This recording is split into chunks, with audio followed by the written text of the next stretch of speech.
오늘 하나님께서 우리에게 주시는 말씀은 마가복음 15장 42절부터 47절까지입니다. 이날은 준비일 곧 안식일 전날이므로 저물었을 때에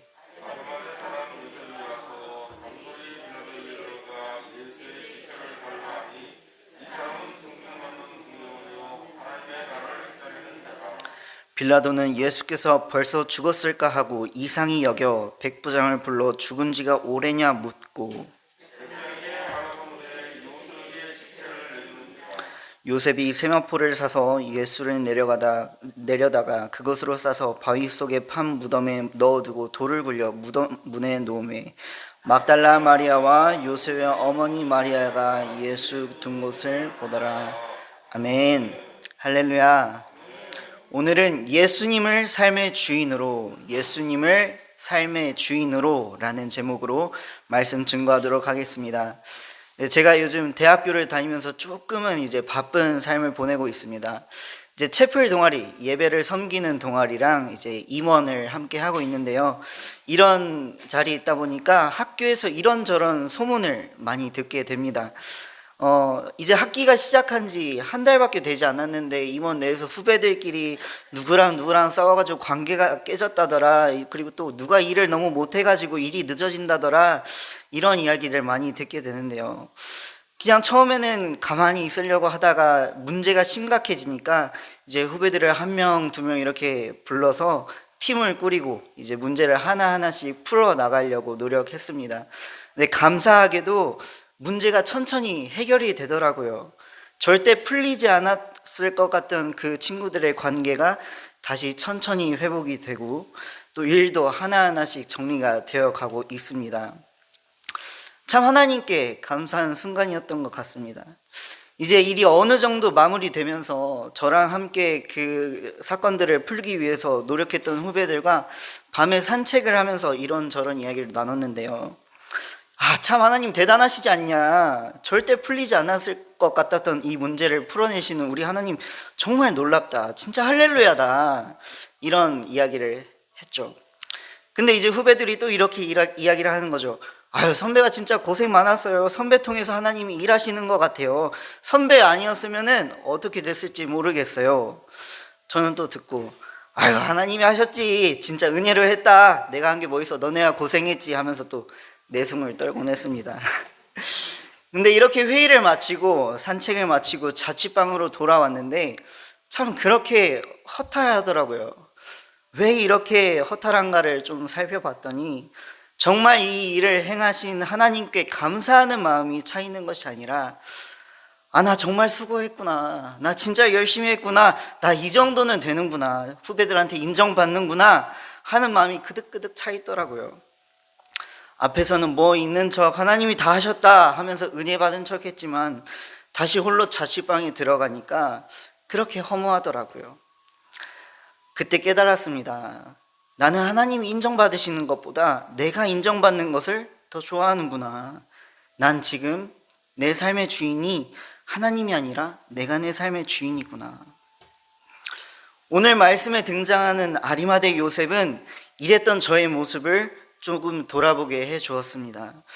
오늘 예수 그리스도를 자기 삶의 주인으로 모셨고 그리고 그분을 진정으로 사랑했던 자 아리마대 요셉의 모습은 어떠했는지에 대해서 여러분과 함께 나눠 보고자 합니다. 또한 이 요셉의 이야기를 통해서 성도님들의 삶의 유일한 주인이신 예수 그리스도를 향한 사랑의 마음이 더욱 충만해지길 소원합니다. 오늘 말씀을 함께 보실까요? 이제 42절 그리고 43절입니다. 이 날은 준비일 곧 안식일 전날이므로 저물었을 때에 아리마대 사람 요셉이 와서 당돌이 빌라도에게 들어가 예수의 시체를 달라 하니 이 사람은 존경받는 공회원이요 하나님의 나라를 기다리는 자라. 아멘. 예수님께서 십자가에 매달리시고 나서 돌아가신 시간이 오후 3시입니다. 유대인들은 이제 하루를 계산할 때 지금 저희처럼 12시가 하루의 시작과 끝이 아니라 오후 6시, 저희가 저녁을 먹을 때쯤, 해가 지기 시작할 때쯤이 하루의 시작과 끝의 기준입니다. 이제 말씀을 보시면 이 날은 준비일, 곧 안식일 전날이므로 이제 예수님께서 십자가에 돌아가신 시간이 오후 3시면 다음날 6월절까지 시간이 3시간밖에 남지 않은 상황인 거죠. 이때 아리마대 요셉이라는 사람이 총독 빌라도에게 당돌하게 황급하게 들어와서 예수님의 시체를 자신에게 넘겨달라고 이야기를 합니다. 빌라도는 분명 깜짝 놀랐을 겁니다. 그 이유는 아리마대 사람 요셉이 바로 43절에 나오는 존경받는 공회원, 즉 산헤드린 공회원, 당시 유대인의 최고 의결기관인 회원이었기 때문인데요. 당시 이 산헤드린 공회에 소속되어 있는 사람은 그 존재만으로도 이미 인정받는 존귀한 사람들이었습니다. 가장 도덕적이고 똑똑하고 건강하고 사람들을 긍휼히 여길 줄 알고 재판을 진행할 수도 있었으며 심지어 사형 선고까지 내릴 수 있는 엘리트 중에 엘리트들을 모아놓은 집단이었기 때문입니다. 하지만 동시에 이 산헤드린 공회는 예수님을 십자가에 못 박는데 가장 앞장섰던 집단입니다. 그 집단의 회원이 갑자기 총독 빌라도 자신에게 와서 예수님의 시신을 요구했다는 거죠. 얼마 전까지만 해도 예수님을 십자가에 못 박아라 라고 했었던 그 그룹의 한 일원이 와서 예수님의 시체를 달라고 하는 것입니다. 또한 당시는 반역 죄인의 시신은 절대로 거둘 수가 없었고 그 반역 죄인을 위하여 애곡하고 애통하는 것 또한 금지되었던 시대입니다. 그런데 그때에 예수를 못 박는데 가장 앞장섰던 집단, 가장 권위 있던 집단의 회원이 와서 예수님을 장사하겠다고 이야기하는 것이죠. 43절에 보면 아리마대 사람 요셉이 와서 당돌히 빌라도에게 들어가, 당돌하게 황급하게 들어갔다고 이야기를 합니다. 그 이유는 42절, 다음 날이 안식일, 바로 유월절이었기 때문인데요. 이제 아시다시피 유월절은 유대인들에게 있어서 가장 크고 중요한 절기입니다. 그런데 그렇게 중요한 날에 예루살렘 성에서 정말 잘 보이는 그 골고다 언덕 위에 십자가 사형틀이 서 있다면 분명 보기 좋지 않았을 테죠. 그러니 유대인들은 어떻게든 이 유월절 전에 십자가를 처리하기를 원했을 겁니다. 그런데 문제는 십자가형이란 보통 며칠에 걸려서 천천히 사람을 죽이는 오래 걸리는 사형법이라는 것이죠. 그래서 당시에 사람의 목숨을 빨리 끊어야 하는 상황에는 심장 다음으로 피가 가장 많이 쏠려 있는 종아리 부분 뼈를 망치로 깨서 피를 빠르게 뽑아서 빠르게 죽이는 그런 방법을 사용하곤 했습니다. 그런데 요셉은 예수님의 시신이 그렇게 처리되는 것을 원하지 않았죠. 그래서 예수님께서 돌아가시자마자 요셉은 빠르게 달려서 빌라도에게 시신을 요구했습니다. 하지만 철저하고 논리적인 빌라도는 며칠에 걸려서 죽어야 할 예수가 벌써 죽었다는 소식에 의아해서 백부장을 통해서 예수가 진짜 죽었는지 다시 한 번 더 확인합니다. 빌라도가 예수님이 돌아가셨다는 것을 확인하고 시체를 가져가도 된다고 허락한 상황에서 요셉은 어떤 모습이었을까요? 빠르게 달려서 빌라도에게 갔으나 이제 백부장이 다시 십자가 골고다 언덕까지 가서 예수의 죽은 것을 확인하고 돌아오는 시간, 그 시간까지 하면 이제 6월절까지 3시간도 남지 않았습니다. 6월절에 시체를 매장하는 것은 율법을 어기는 행위였기 때문에 빌라도의 허가가 떨어지자마자 다시 황급히 달려서 사람들을 모으고 세마포를 포함한 장미의 물품을 구매하고 또 그걸 들고 골고다 언덕을 오르고 피범벅이 된 예수님을 십자가에서 내리고 사람들과 함께 예수님을 들어서 골고다 언덕을 다시 내려가 자신의 무덤으로 옮겨서 장사하기까지 이 모든 일을 3시간 안에, 아니 3시간도 안 되는 그 짧은 시간 동안 진행했다는 것이죠. 다시 말씀드리지만 아리마대 요셉은 산헤드린 공회원이었습니다. 이 요셉의 행동은 공회에서 추방당하기에 딱 좋은 행동이었죠. 공식적으로 죄인이라고 낙인 찍었던 그 예수를 다른 사람도 아닌 그 공회원이 장례를 지내겠다고 하니 이 얼마나 충격적인 소식입니까? 예수님이 십자가에 매달린 그곳에 사람이 또 얼마나 많았겠습니까? 이제 그 자리에 있던 모두가 이제 자신의 한 행동을 알게 됐다는 것이죠. 이제 앞으로 자신의 커리어가 산산조각 나는 일밖에 남지 않은 거죠. 하지만 요셉은 아랑곳하지 않고 예수님의 곁을 지킵니다. 예수님을 계속 따라다니면서 기적을 맛보고 가르침을 받았던 제자들이 다 도망갔을 그때에 요셉만큼은 예수님을 지켰습니다.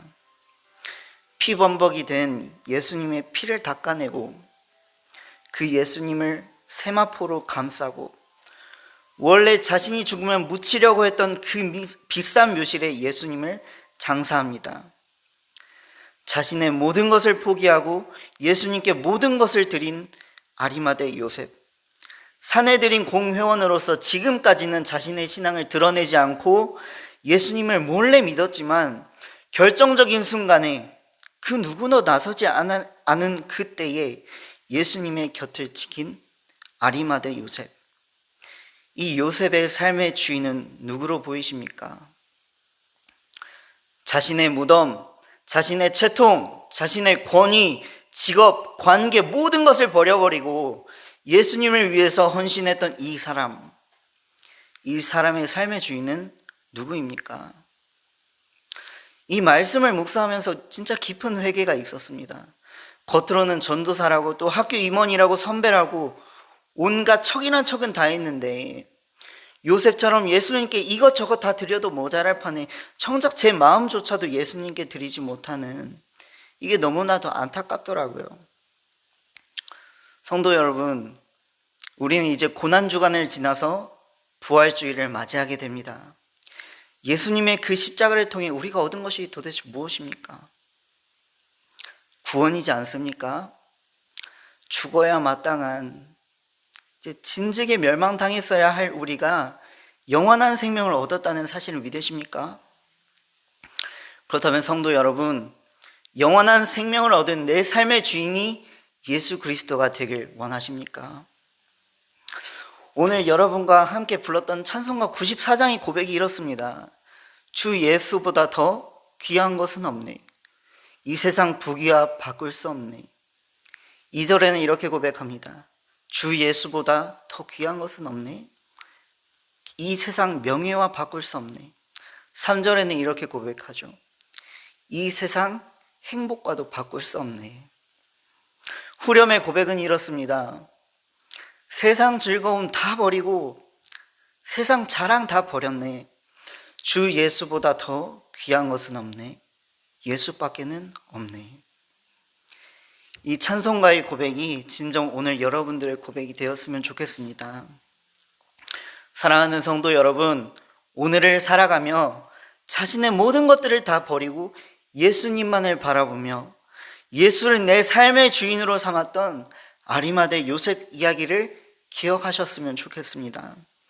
또한 오늘 내가 내 주인 예수를 위해서 바칠 수 있는 것은 무엇인가?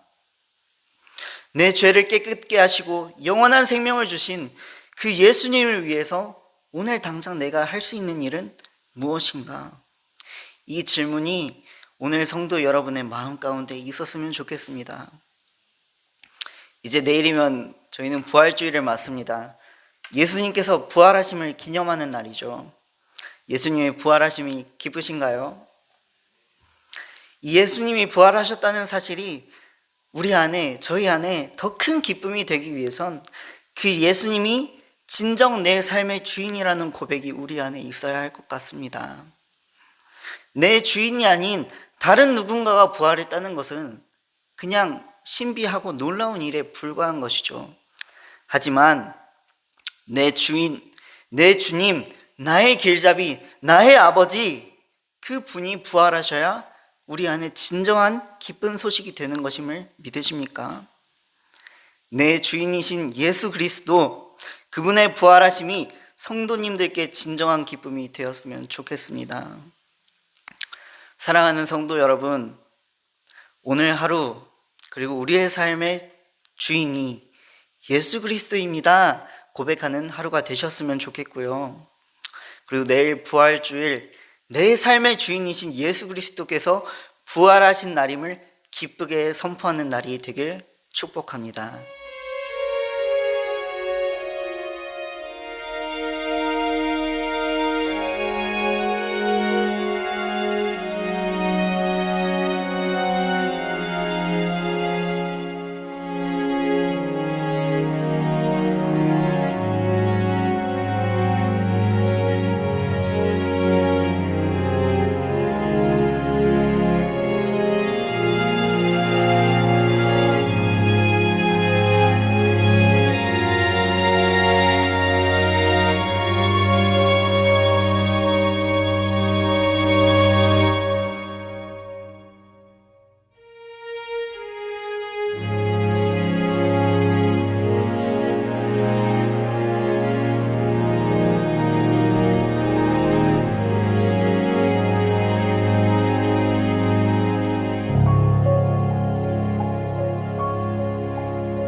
큰 죄에 빠진 날 위해 주 보혈을 흘려주시고 또 나를 오라 하시니 주께로 거저갑니다.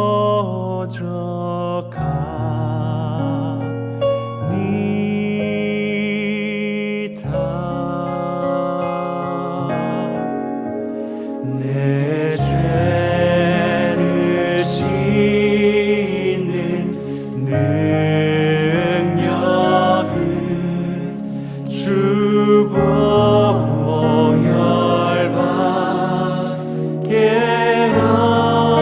없으니 정하게 되기 원하여 주께로 거저갑니다.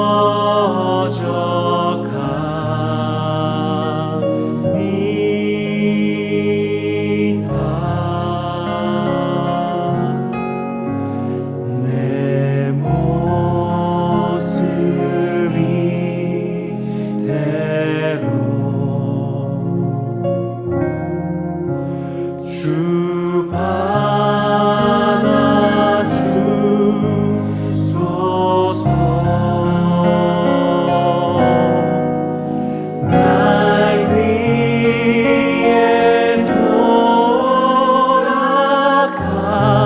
돌아가신 주, 날 받아주소서.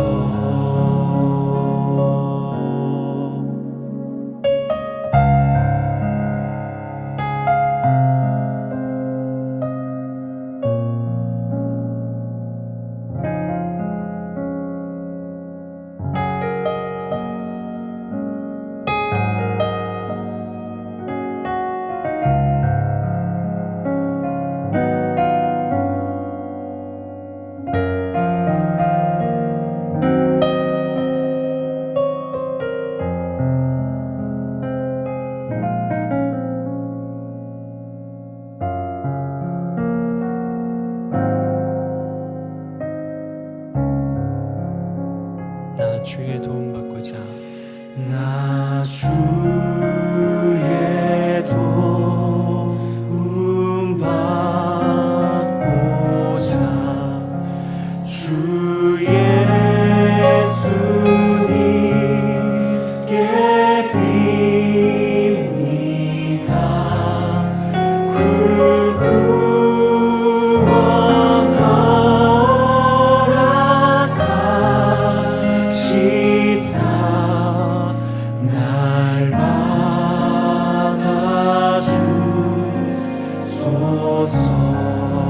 큰 죄에 빠져 영죽을 그 죄에 빠져 영주는 날 위해 피 흘렸으니 주 형상대로 빚으사 날 받아주소서. 내 모습 이대로 내 모습 이대로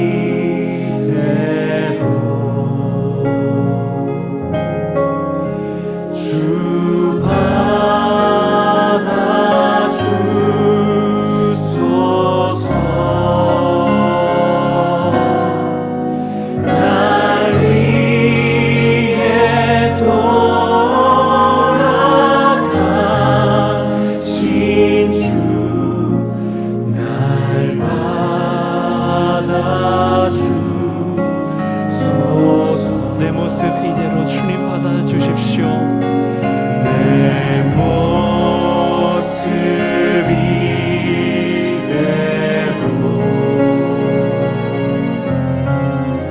주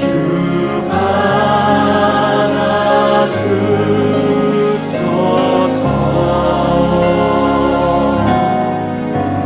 날 위해